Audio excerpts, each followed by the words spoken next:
Now here in Kyoto Protocol there are 3 ways by which the greenhouse gases should be reduced. So first is CDM, that is known as Clean Development Mechanism. Second is emission trading, that is ET. Joint implementation, that is JI. Now first, CDM, Clean Development Mechanism. So here, this is the way in which development will be carried out only when the emissions are reduced.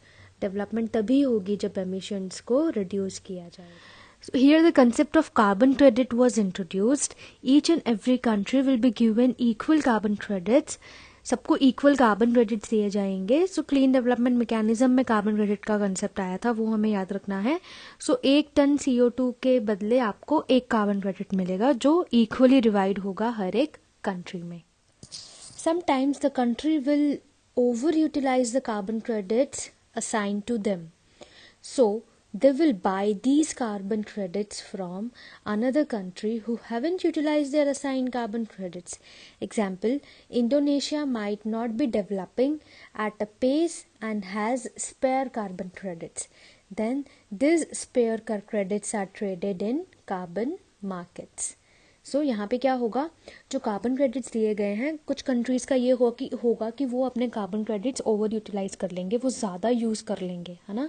सो वो क्या करेंगे कि जिस country में कम economically जो ज़्यादा develop नहीं है, जिसके पास ऑलरेडी अपने कार्बन क्रेडिट्स एक्स्ट्रा बचे हैं, वो उनसे अपने कार्बन क्रेडिट्स इक्वल करने के लिए उनसे खरीदेगी. राइट. सो यहाँ पे एग्जांपल दिया गया है कि इंडोनेशिया का. तो इंडोनेशिया अभी डेवलपिंग कंट्री है, सो उसके पास अपने स्पेयर कार्बन क्रेडिट्स होंगे, तो उससे जिसने ओवर यूटिलाइज कर लिया है वो कंट्री कार्बन क्रेडिट्स खरीदेगी. और ये कहाँ पर ट्रेडिंग होती है इन कार्बन क्रेडिट्स की? In carbon market. So the country in need buy them and the money is utilised in any development activities by the selling countries, है ना. सो जिसने अपने कार्बन क्रेडिट्स बेचे हैं वो उन कार्बन क्रेडिट से मिलने वाली जो भी एक अमाउंट होगी उसको अपनी कंट्री के किसी न किसी डेवलपमेंट प्रोसेस में यूटिलाइज करेगी. इसको हम लोग एक बार्टर सिस्टम भी बोलते हैं. So barter system is seen here. Now CDM principle.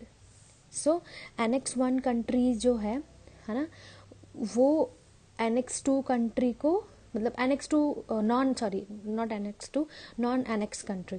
So non annex country जो है वो डेवलपिंग कंट्रीज़ है. Annex 1 कंट्रीज़ है जो डेवलप्ड कंट्रीज़ है. तो Annex 1 कंट्रीज़ अपने कार्बन क्रेडिट्स जो उसने यूटिलाइज कर लिए हैं वो नॉन एनेक्स कंट्री से लेगी. उसके बदले में उसको क्या देगी? टेक्नोलॉजी या तो मनी. कोई ना कोई टेक्नोलॉजी उनकी कंट्री में वो बोलेगी कि भाई हम आपके कंट्री में ये टेक्नोलॉजी आपको इंस्टॉल करके दे देंगे या ये हम आपको हेल्प करेंगे XYZ, और else they will give them the money. So this is carbon emission reduction certificate. Yes. So non annex country से क्या मिलेगा? नॉन एनेक्स कंट्री को ये सर्टिफिकेट मिलेगा, ठीक है, जिससे वो अपने ओवर यूटिलाइज कार्बन क्रेडिट्स को बैलेंस कर सकेंगे. Right. In return, non-Annex country will give CER certificate to Annex 1 countries, and Annex 1 country can give technology or money to the selling country or non-Annex country. So this was whole about the CDM principle. Now, the second method is emission trading.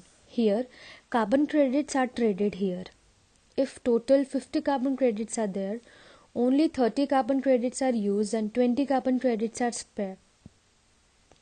So, are traded in carbon market और stock market, है ना. Emission trading में वही है कि जो भी carbon credits उनको दिए हैं उनका ट्रेडिंग किया जाएगा. Third is joint implementation. Here 2 developed countries will meet and decide to implement any new project in developing nation for getting CER certificate in return so that they do not overuse their carbon credits, otherwise they will get penalized. So joint implementation में क्या होता है, कोई भी 2 Annex 1 countries या developed countries they will meet together, they will decide and they will